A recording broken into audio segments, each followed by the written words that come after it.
Previously, we learned how Dr. Maya Vincent, the new curator at the Alistair City Museum, uncovered a horrifying secret.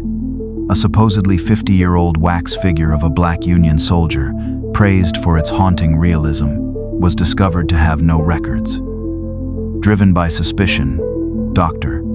Vincent found a scar on the figure matching that of Lionel Vance, a black activist who vanished in 1973. A covert, after-hours X-ray confirmed the unthinkable. The exhibit wasn't wax, but the preserved human remains of a man who had met a violent end, evidence hidden in plain sight for half a century.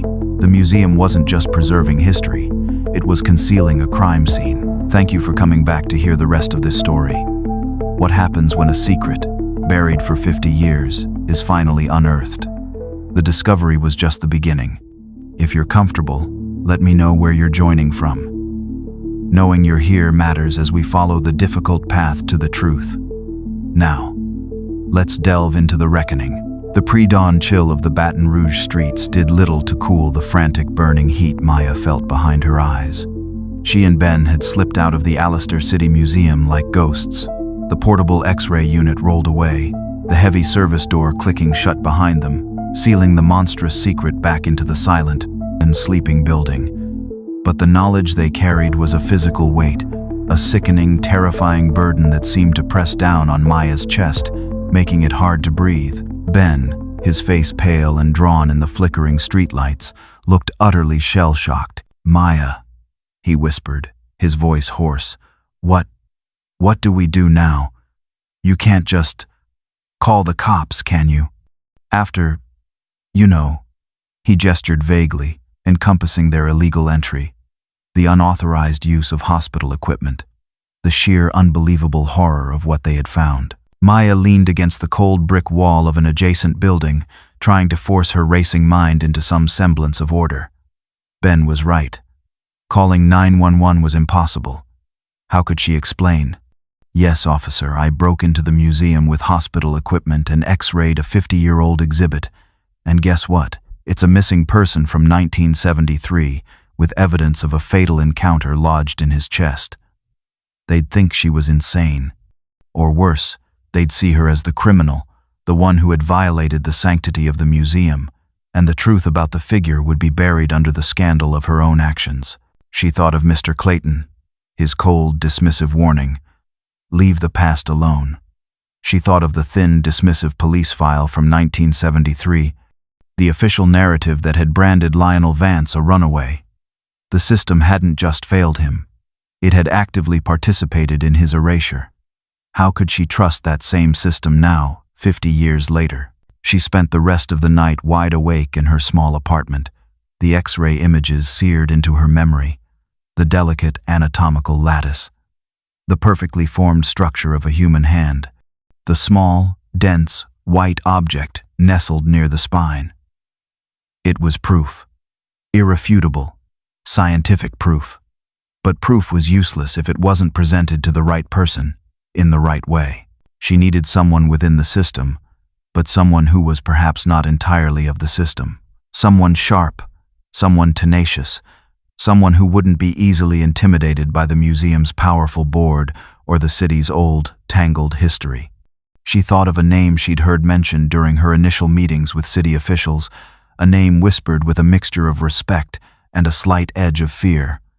Detective Isabella Moreno. Known as Izzy, she was a rising star in the BRPD's Major Investigations Division, a woman with a reputation for tackling complex, sensitive cases with a combination of sharp intellect and bulldog determination. And crucially, she was relatively new to the department's upper echelons, perhaps less beholden to the old guard and their historical blind spots. It was a gamble, a huge one, but it was the only path Maya could see that didn't lead to the truth being buried again. As the first, pale rays of dawn began to streak the Baton Rouge sky, Maya picked up her phone. She bypassed the official police channels and dialed Detective Moreno's direct line, a number she'd managed to obtain through a university contact. Her hand trembled as she waited for the ring. She was no longer just a curator. She was an investigator, a whistleblower, and she was about to ignite a fire that had been smoldering for half a century. The weight of knowledge was unbearable alone. She had to find someone willing and able to share it. Detective Isabella Izzy Moreno picked up her desk phone on the third ring, her voice clipped and professional. Moreno. It was barely 7 a.m., and she was already drowning in paperwork from a complex fraud case. The last thing she needed was another distraction. Detective Moreno. The voice on the other end was female, hesitant but articulate. My name is Dr. Maya Vincent. I'm the new curator at the Alistair City Museum. I apologize for calling you directly, but I have information about a potential situation that I believe requires your immediate and discreet attention.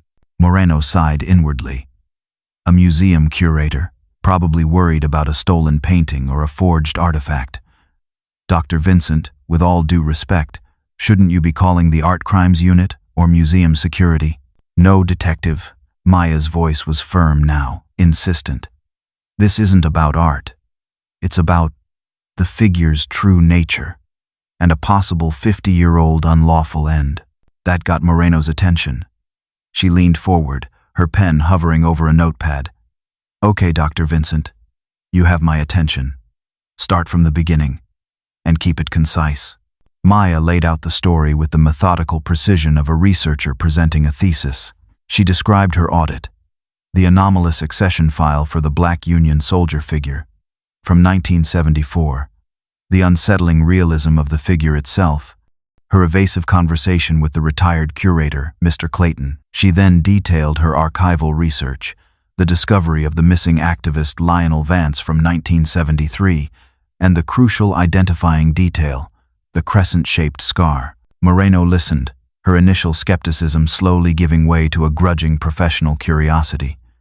It was a bizarre, almost unbelievable story, but the curator's timeline was logical, her research meticulous. Still, it was all circumstantial. And you confirmed the scar? Moreno asked, her voice neutral. Yes, detective, Maya said quietly. I went back after hours. I lifted the cap. The scar is there. Moreno frowned. A curator tampering with an exhibit? This was getting complicated. Doctor, Vincent, even if you're right about the scar, and that's a big if, connecting a scar on a wax figure to a man missing for 50 years, it's a stretch. We need more than that. I have more, Maya said, her voice dropping to a near whisper. I have proof, scientific proof. This was the critical juncture. Maya confessed, reluctantly, to her covert, after-hours operation with her friend, the radiology technician. She explained how they had secretly X-rayed the figure. Moreno's pen stopped moving. This was highly irregular, potentially illegal. You X-rayed an exhibit? Moreno asked, her voice dangerously quiet. I had no choice, Maya pleaded. No one would have believed me. But the images, detective, they're undeniable. Maya emailed the encrypted files to Moreno's secure account. Moreno opened them, her eyes scanning the ghostly black and white images on her monitor. She wasn't an expert radiologist, but she didn't need to be. The clear, unmistakable outlines of a human framework, ribs, spine, clavicle, the delicate structure of a hand, were stark and undeniable. And then she saw the zoomed-in image of the chest cavity, the small, dense white object lodged between the ribs. Moreno leaned back in her chair, a slow whistle escaping her lips. Her skepticism vanished, replaced by a cold, sharp, professional alarm. This wasn't a museum problem. This wasn't a historical curiosity. This was a preserved form, a form with a foreign object lodged in its chest. This was a case of foul play, 50 years cold, hidden in the most public and most grotesque way imaginable. Dr. Vincent, she said, her voice now tight with urgency. Stay where you are. Don't talk to anyone. I'm on my way. Detective Moreno understood the explosive nature of Maya Vincent's discovery. This wasn't just a potential case of foul play. It was a potential institutional earthquake that could rock the city to its foundations. The Alistair City Museum was a powerful entity, its board filled with the city's oldest and wealthiest families. A public scandal involving a 50-year-old institutional silence on a potential crime rooted in the prejudices of the era. The fallout would be immense. Moreno knew she had to proceed with extreme caution, securing the evidence before the institution could close ranks and bury it again. She bypassed the usual departmental channels, going directly to her captain, a trusted mentor who understood the political sensitivities. She laid out the unbelievable story, presenting the X-ray images as preliminary, undeniable proof. Her captain, initially stunned, quickly grasped the gravity of the situation. He authorized a small, hand-picked team. Moreno, 2 trusted detectives from her unit, and the chief forensic anthropologist from the state crime lab. Secrecy was paramount. Their cover story was plausible, a structural assessment. Moreno contacted the museum's current president, Mrs. Albright, informing her that an anonymous tip regarding potential structural instability in the old Civil War wing required an immediate after-hours inspection by city engineers and forensic specialists. The mention of structural instability, a museum's worst nightmare, ensured Albright's nervous cooperation, while the late hour minimized the chance of leaks. That night, long after the last employee had gone home, Moreno's team entered the silent, cavernous museum. They moved with the quiet efficiency of a special operations unit. The Civil War wing was sealed off, temporary barriers erected under the guise of containing potential asbestos contamination found during the inspection. The forensic anthropologist, Dr. Ramirez, approached the figure of the Black Union soldier with a clinical, reverent awe. He conducted a preliminary, non-invasive examination, confirming Maya's observations about the unsettling realism, the skin texture, the details of the hands. "The level of preservation is extraordinary," he murmured. His professional curiosity piqued. "Natural mummification is possible in certain environments, but this feels different." The removal process was conducted with the meticulous care usually reserved for ancient, fragile artifacts, but with the underlying tension of handling the subject. The figure was carefully detached from its platform, its rigid form surprisingly heavy. It was wrapped in layers of protective material and secured onto a specialized gurney. As they wheeled the gurney through the dark, silent halls of the museum, past the glass-eyed stares of taxidermied animals and the serene, painted faces of colonial portraits, the profound, grotesque irony of the situation was palpable. For 50 years, this man, Lionel Vance, had stood here, a silent, captive audience to the curated, sanitized version of history presented by the institution that was hiding him. Now, finally, he was leaving. He was no longer an exhibit, he was evidence. And his silent, 50-year vigil was about to give way to a long-overdue investigation into the truth of his dark and violently interrupted fate. The scene was secure. The figure was recovered. The real work was just beginning. With the form of Lionel Vance secured at the State Crime Lab, Detective Moreno's next move was unavoidable. She had to confront the man whose shadow loomed over the entire affair, the man who had presided over the museum for the half-century that Vance's form had stood hidden in plain sight. Mr. Clayton. Moreno knew this confrontation would be delicate. Clayton was elderly, possibly frail, but he was also a powerful, well-connected figure in the city, a man whose reputation was built on a foundation of carefully curated history. Accusing him directly, without concrete proof of his involvement beyond the empty accession file, could backfire spectacularly. She needed to gauge his reaction, to see if his carefully constructed facade would crack under pressure. She asked Dr. Maya Vincent to accompany her, not just as the initial informant, but as the museum's current steward, a symbol of the new era confronting the old. They drove to Clayton's home, a grand, slightly faded mansion in the city's oldest, wealthiest neighborhood. He met them at the door himself. His posture ramrod straight despite his age, his eyes sharp and appraising behind thick, horn-rimmed glasses. He exuded an air of old-world authority and barely concealed impatience. He led them into a cavernous, book-lined study that smelled of lemon oil and old paper. He did not offer them seats. "Detective Moreno, Dr. Vincent," he said, his voice dry, brittle.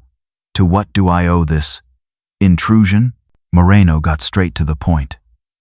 Mr. Clayton, we're here regarding accession number 44-7B. The black Union soldier figure.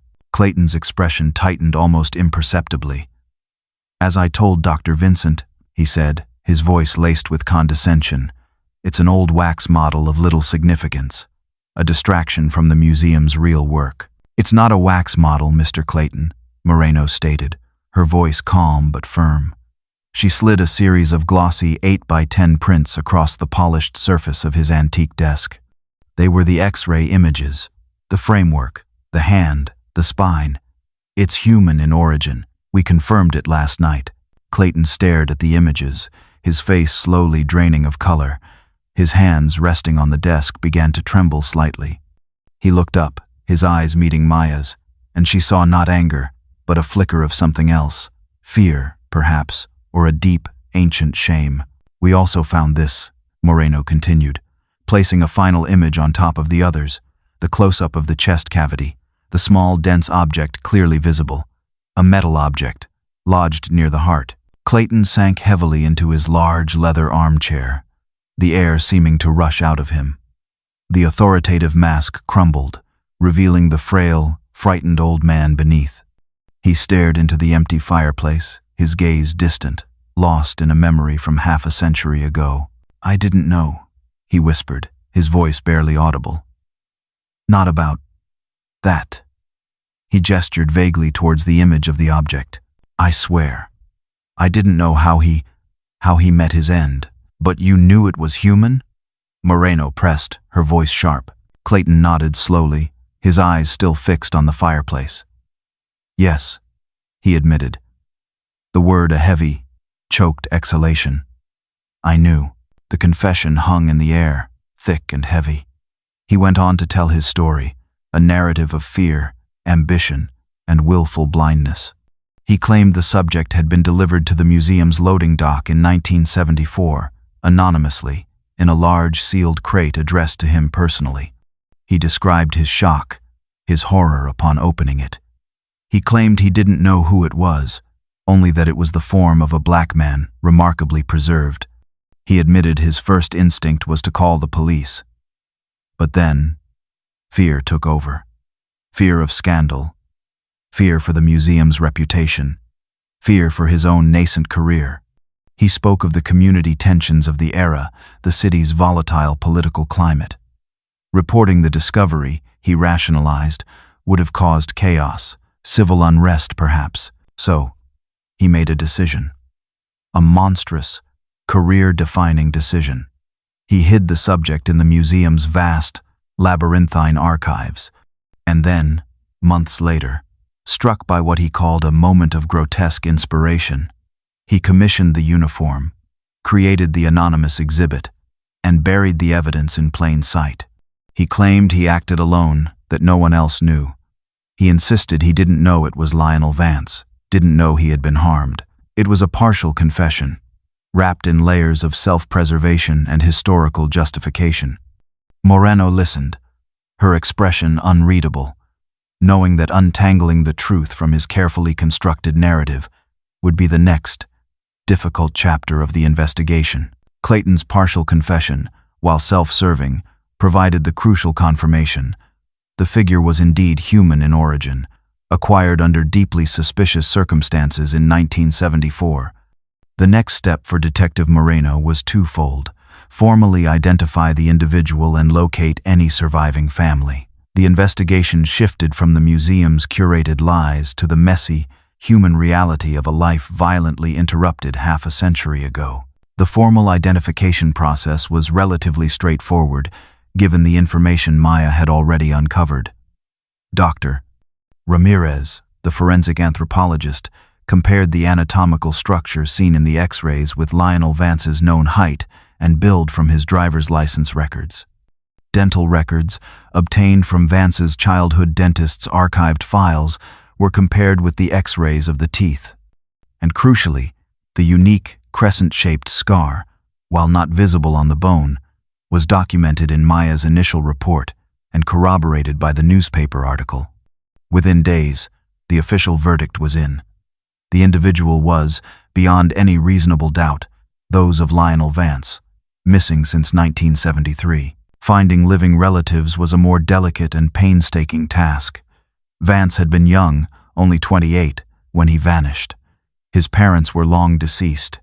Maya's research into the Carolina Voice archives had mentioned a younger sister, Eleanor. Working with a police genealogist, Moreno traced the sister's life path. Eleanor Vance had left Baton Rouge in the late 1970s, haunted by her brother's disappearance and the city's indifference. She had married, moved several times, and eventually settled in Houston, Texas. She was now 76 years old, a widow living a quiet life. Detective Moreno knew this notification required more than a phone call. The news was too monumental, too potentially devastating. She asked Dr. Maya Vincent to accompany her to Houston.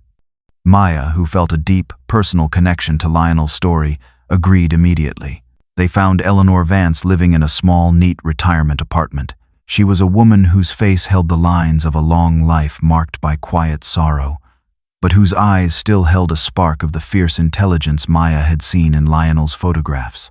They sat with her in her small living room, surrounded by photos of children and grandchildren, and gently, carefully, they told her the story.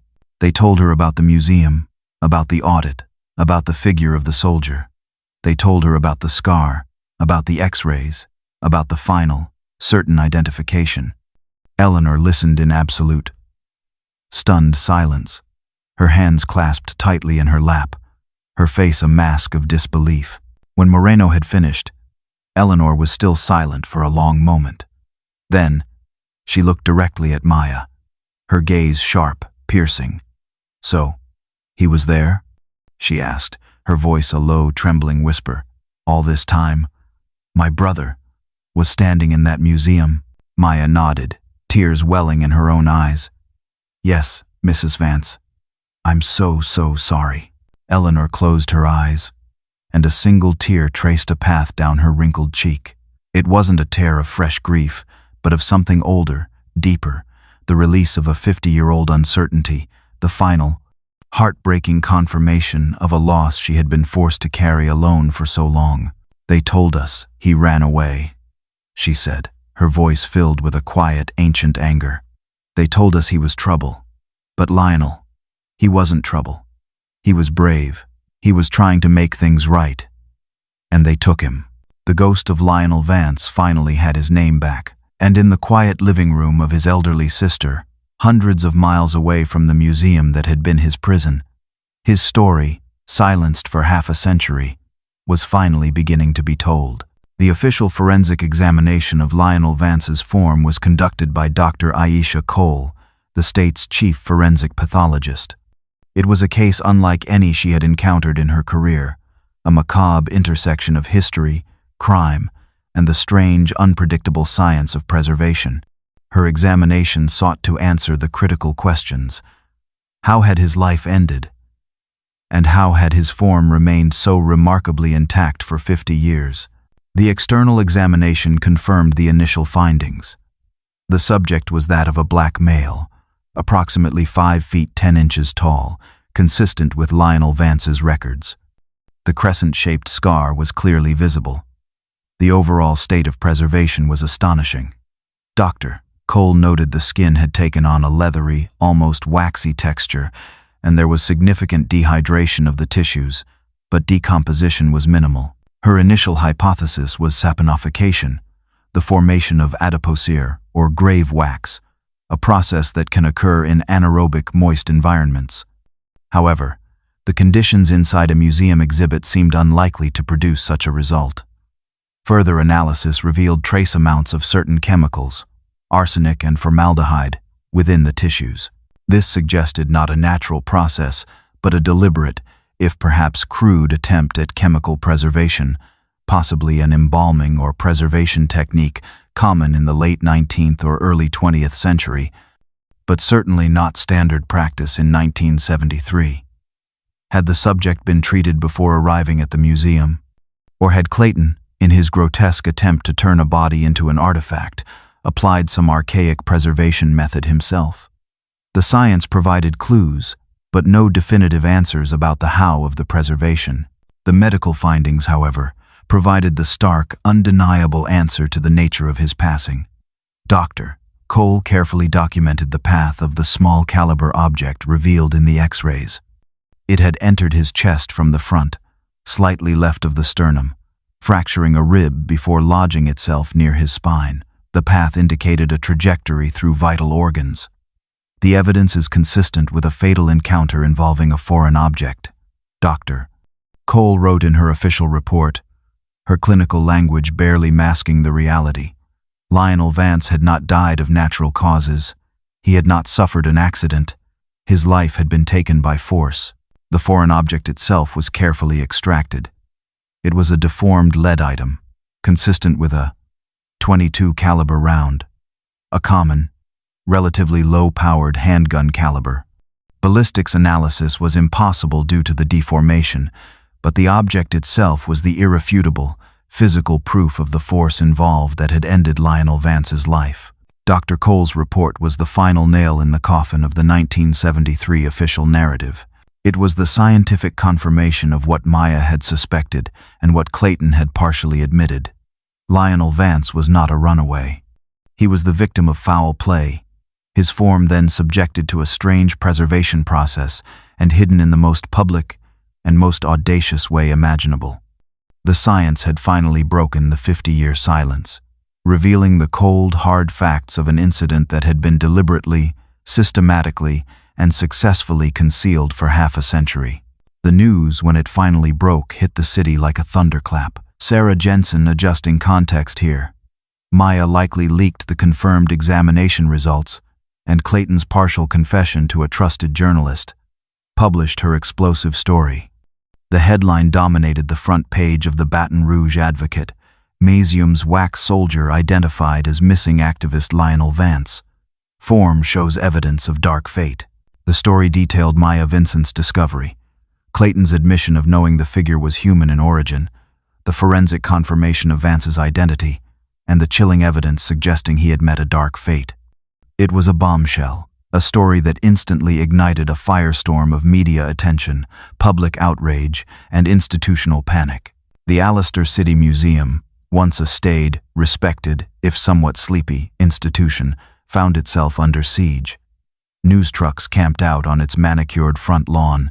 Reporters ambushed board members leaving their downtown offices. Demonstrators gathered daily at the museum's bronze doors, carrying signs that read, "Justice for Lionel Vance," and "Decolonize the Alistair." The museum's carefully cultivated image of quiet dignity and historical authority shattered overnight, replaced by a narrative of ghoulish deception and profound systemic injustice. At the center of this storm was the museum's current board president, Mrs. Eleanor Albright. A woman from one of the city's oldest families, she was a pragmatic, image-conscious leader who had initially supported Maya Vincent's mandate to modernize the museum, never anticipating it would lead to this.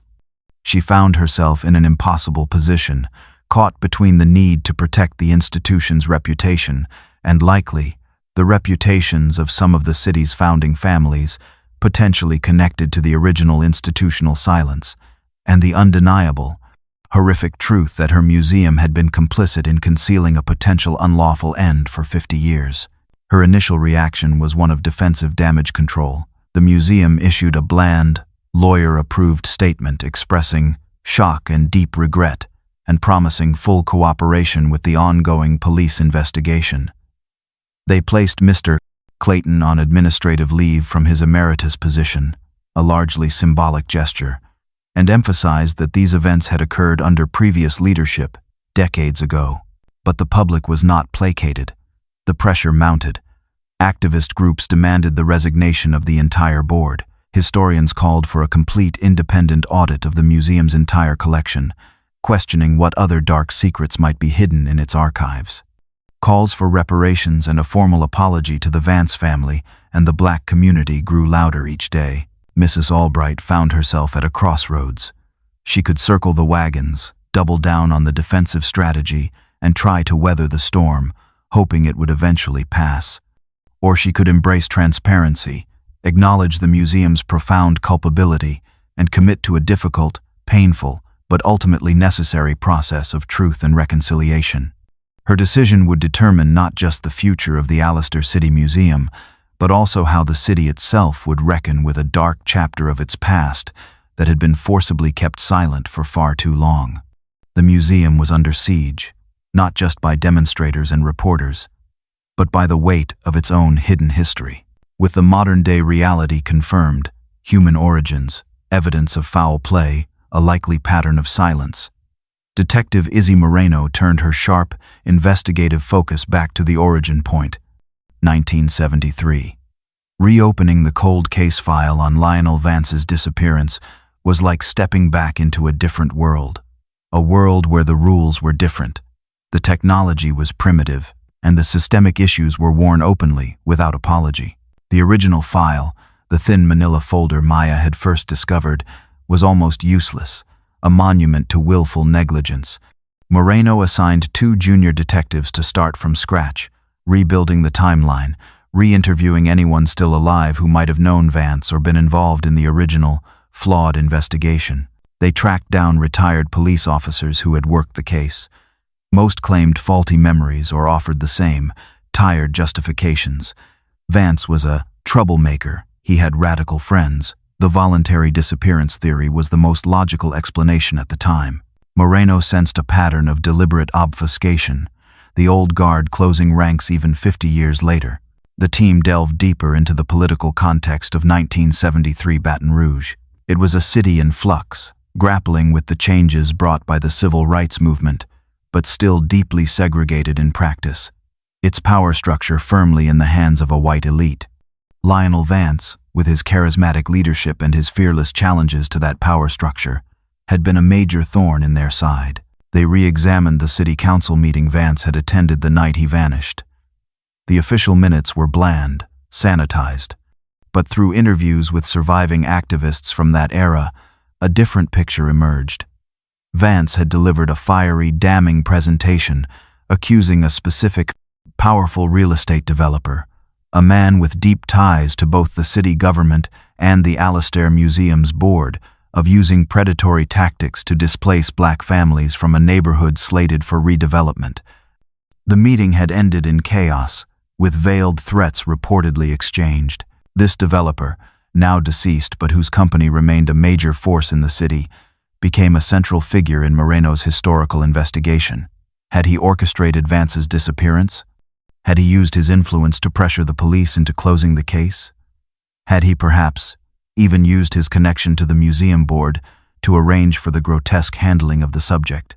The investigation was a frustrating dive into a world of whispers, rumors, and dead ends. Records were missing. Key players were deceased. Those still alive were locked in a 50-year-old code of silence. Moreno found herself battling not just a cold case, but the deeply entrenched legacy of a system designed to protect its own. The echoes of 1973 were loud and clear, revealing a city where power, prejudice, and impunity had conspired to erase a man who dared to speak truth to power. Proving it in a court of law, however, after half a century, seemed like a near-impossible task. While the historical investigation into Lionel Vance's final days hit wall after wall, Detective Moreno's focus sharpened on the one living link to the incident's immediate aftermath, Mr. Clayton. His tearful, partial confession in his study had been compelling, but Moreno was a seasoned detective. She knew a self-serving narrative when she heard one. His claim of receiving the subject anonymously, of acting alone out of fear, felt too neat, too convenient. She needed to determine his true level of culpability. Moreno brought Clayton in for a formal, videotaped interrogation at the precinct. Away from the comfort of his grand home, under the harsh fluorescent lights of the interview room, the old man seemed smaller, more fragile. But his mind was still sharp, his defenses still firmly in place. He stuck to his story. The anonymous crate, the shock, the fear, the misguided decision to hide the form, the later, grotesque inspiration to turn it into an exhibit. He denied knowing the subject was Lionel Vance. He denied knowing how Vance had met his end. He painted himself as a victim of circumstance, a young, ambitious curator who had made a terrible mistake under pressure. Moreno pressed him, relentlessly but calmly. An anonymous crate? containing a preserved human form, delivered to a major museum's loading dock with no questions asked? Mr. Clayton, that defies belief. She confronted him with the chemical analysis from the pathologist's report, the presence of arsenic and formaldehyde, suggesting a deliberate preservation process. Did you apply these chemicals, Mr. Clayton? Did you attempt some form of embalming? Clayton vehemently denied it. Absolutely not. I wouldn't know the first thing about such procedures. The subject, it arrived in that state, remarkably preserved, as if it were meant to be displayed. Moreno pushed harder, circling back to the developer Vance had been protesting, the man who sat on the museum board in 1974. Did the developer approach you, Mr. Clayton? Did he ask you to help solve a problem? Clayton's eyes flickered, a momentary lapse in his composure. That's an outrageous accusation, detective, he stammered, his voice suddenly losing its reedy strength. He was a board member, a benefactor, nothing more, but the denial felt weak, practiced. Moreno sensed she was close. She spent hours wearing him down, circling his story, pointing out inconsistencies, leveraging his own vanity, his pride in his meticulous record-keeping. How could he, the great Mr. Clayton, have allowed such a massive gap in the accession records? Wasn't that a dereliction of his sacred duty? Finally, late into the night, Clayton began to crack. He didn't confess to the incident itself, but he admitted more. He confessed that the crate hadn't been entirely anonymous. It had arrived with a vaguely threatening, unsigned note suggesting that displaying the contents would be beneficial to the museum's future and the city's stability. He admitted he suspected who it might be from, naming the developer. He admitted he suspected the subject might be Vance, given the timing and the political climate. He confessed not to the initial act, but to a profound, career-long act of willful blindness and cowardly complicity. He had chosen silence, chosen his career, chosen the museum's reputation, over the truth, over justice, over the basic human decency of treating Lionel Vance as a person rather than an object. His confession, while falling short of implicating him in the initial act, was damning. It painted a clear picture of a man who had actively participated in the institutional silence, who had made the conscious, grotesque decision to turn a victim into an exhibit. The district attorney reviewed the case. While charges for the initial act were impossible based on Clayton's testimony alone, the potential charges were still significant. Obstruction of justice, concealment of the subject's true nature, accessory after the fact. The question was, could they make the charges stick after 50 years, against a frail, elderly man whose lawyers would undoubtedly argue diminished capacity? The legal path to holding Clayton accountable was proving almost as complex as the historical incident itself. As Detective Moreno's investigation deepened, moving beyond the sensational discovery and into the murky waters of historical complicity, the atmosphere began to shift. The initial public outcry and institutional panic started to give way to a more subtle, but equally powerful, form of resistance. The city's establishment, initially shocked into silence, began to quietly close ranks. Moreno found her requests for certain historical city council records met with sudden, inexplicable bureaucratic delays. Files she needed from the police archives were reported missing or damaged. Potential witnesses from the 1970s, particularly those connected to the old power structure, suddenly developed faulty memories or refused to speak with her altogether, citing advice from lawyers. The museum itself, under the leadership of Mrs. Albright, presented a facade of cooperation while simultaneously engaging in a strategy of containment. Albright publicly committed the museum to transparency, announcing the formation of an independent review committee to examine the museum's past practices. But Vincent, who was nominally part of the committee, quickly realized it was stacked with board members loyal to the old guard, its true purpose less about uncovering truth and more about controlling the narrative and limiting the institutional damage. Maya faced her own professional backlash. Anonymous whispers began to circulate, questioning her methods, her ambition, her agenda. Clayton, though publicly disgraced, still held considerable sway behind the scenes. and his allies subtly worked to paint Maya as a reckless newcomer tearing down the legacy of a great man for her own gain. Funding for her proposed new exhibits was suddenly put on hold, her access to certain parts of the collection restricted pending the committee's review. She was being subtly, professionally, isolated. The resistance wasn't overt. It was a slow, grinding process of bureaucratic obstruction, whispered campaigns, and the quiet assertion of old power. It was the system protecting itself, trying to absorb the shock of the discovery and return to its natural state of equilibrium, a state where uncomfortable truths remained buried. Moreno and Maya found themselves unlikely allies, two women, one a cop, one a curator, both outsiders in their respective male-dominated institutions, pushing against a deeply entrenched culture of silence. They met discreetly, sharing information, strategizing, trying to find ways around the roadblocks being thrown in their path. The fight was no longer just about solving a 50-year-old incident. It was about confronting a present-day power structure that was actively working to keep that incident buried. The echoes of 1973 were not just historical. They were alive and well, manifesting in the same patterns of denial, obstruction, and the protection of powerful interests that had allowed Lionel Vance to be erased in the first place. The path to legal accountability for a 50-year-old incident proved to be a frustrating, complex, and ultimately incomplete journey.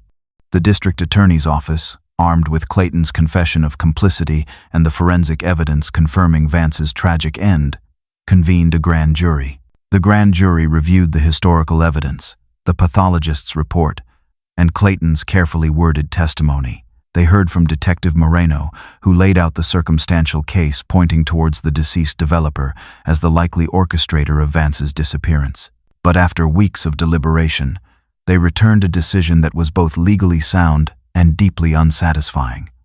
There was insufficient evidence to indict anyone, living or dead, for the act that ended Lionel Vance's life. The passage of time, the death of key players, and the deliberate obfuscation of the original investigation had made a conviction for the act impossible. However, the grand jury did indict Mr. Clayton on multiple felony counts related to the cover-up, obstruction of justice, concealment of a human form, and accessory after the fact. The indictment of the 90-year-old former curator sent another shockwave through the city. Clayton's trial was brief. His high-priced legal team argued diminished capacity due to age and frailty. They painted him as a man acting under duress in a difficult historical moment, a misguided protector of the city's stability. But the prosecution, using Clayton's own words from his interrogation and the stark, undeniable fact of the 50-year concealment, argued for accountability. In the end, Clayton was found guilty on all counts related to the cover-up. The judge, acknowledging his age and health, sentenced him not to prison, but to 10 years of strict home confinement and a substantial fine, which was immediately paid by his estate.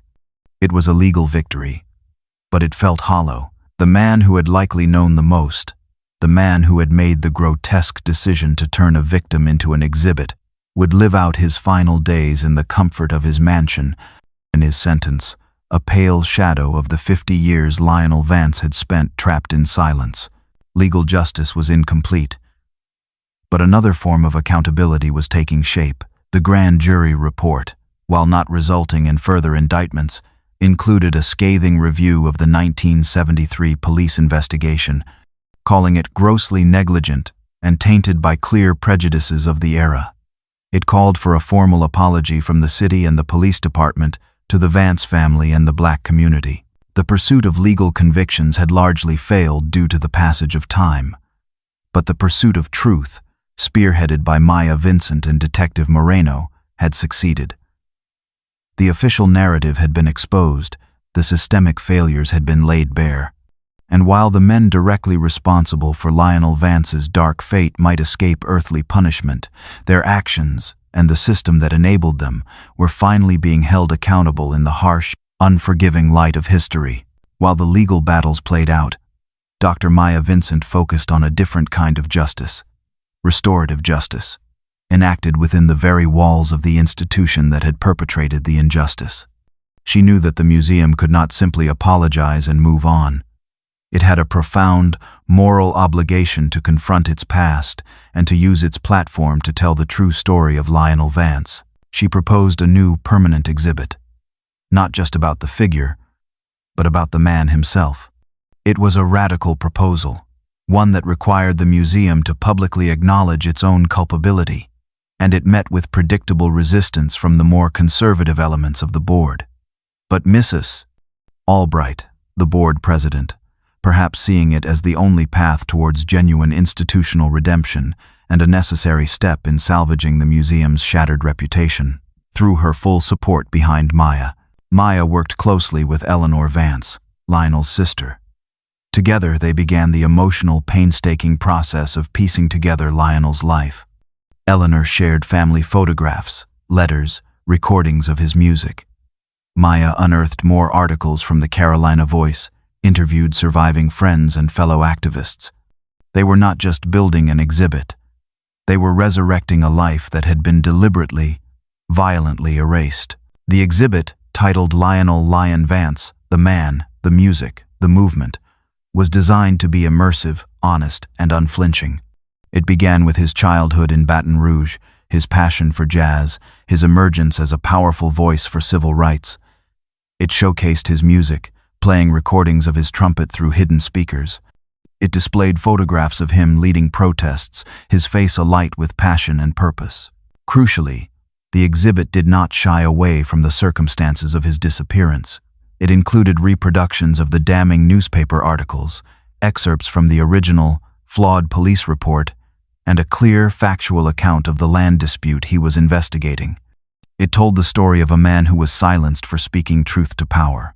And then, there was the final, most difficult part of the exhibit, acknowledging the museum's role. Maya chose not to display the figure itself. That would only perpetuate the objectification. Instead, she commissioned a sensitive, respectful forensic reconstruction of Lionel's face based on photographs and the anatomical evidence. This bust was placed in a simple, well-lit display case. Beside it, a text panel, written by Maya and approved by Eleanor, told the story of the figure, the 50-year concealment, and the eventual discovery. It was a direct, unambiguous confession of the museum's profound failure and its commitment to ensuring such an injustice could never happen again. Creating the exhibit was an act of profound curatorial courage. Maya was reclaiming the narrative, transforming the museum from a place that hid history into a place that confronted it. She was replacing the grotesque, anonymous spectacle of the Union soldier with the vibrant, powerful, and ultimately tragic story of Lionel Vance, finally giving him the respectful, truthful place in history that had been denied him for so long. The opening night of the Lionel Vance exhibit was unlike any event the Alistair City Museum had ever hosted. The usual crowd of wealthy donors and society figures was replaced by a different kind of gathering. Members of Baton Rouge's black community, aging activists who had marched with Lionel, younger generations who had grown up hearing whispers of his name, and Lionel Vance, flown in from Houston, surrounded by her children and grandchildren. The atmosphere was not celebratory, but somber, electric, charged with the weight of 50 years of silence finally being broken. Mrs. Albright, the board president, gave a brief, difficult speech, formally apologizing on behalf of the institution for its role in the profound injustice done to Lionel Vance and the community. Her words were carefully chosen, but the sentiment felt genuine, a necessary first step in a long, ongoing process of reconciliation. Then, Lionel Vance, small and frail but her voice clear and strong, stepped up to the podium. She did not speak of anger or bitterness. She spoke of her brother, his laughter, his passion for music, his unwavering belief in the possibility of a better world. "They tried to erase him," she said, her gaze sweeping over the crowd, landing on the forensic bust displayed nearby. "They tried to turn him into a nameless, silent object. But they failed. Because truth, like love, endures. Tonight, my brother, the lion, finally roars again." Dr. Maya Vincent stood quietly at the back of the hall, watching the scene unfold. She felt not triumph, but a deep, weary sense of release. She had fulfilled her duty, not just as a curator, but as a steward of a truth that had demanded to be told. Her work had cost her, professionally, personally. But seeing Lionel Vance surrounded by her family, seeing Lionel's story finally brought into the light, made it all worthwhile. The exhibit became a powerful, permanent fixture in the museum. It sparked difficult conversations throughout the city about history, memory, and systemic injustice. The Alistair City Museum began a long, slow, and often painful process of re-evaluating its entire collection, of confronting the uncomfortable truths embedded in its own institutional DNA. Detective Izzy Moreno, though unable to secure ultimate legal justice, received departmental commendations for solving the 50-year-old cold case. Mr. Clayton lived out his final years in home confinement, a ghost in his own mansion, his legacy forever tarnished. The final image of the story is not of Maya or Clayton or the museum, but of Lionel Vance himself. It is a photograph displayed prominently in the new exhibit, a black and white shot of him playing his trumpet in a smoky jazz club, his eyes closed, his face lost in the music, a picture of vibrant life, of passion, of a voice that, despite 50 years of institutional silence, could finally, truly, be heard. His legacy, silenced for half a century, was restored.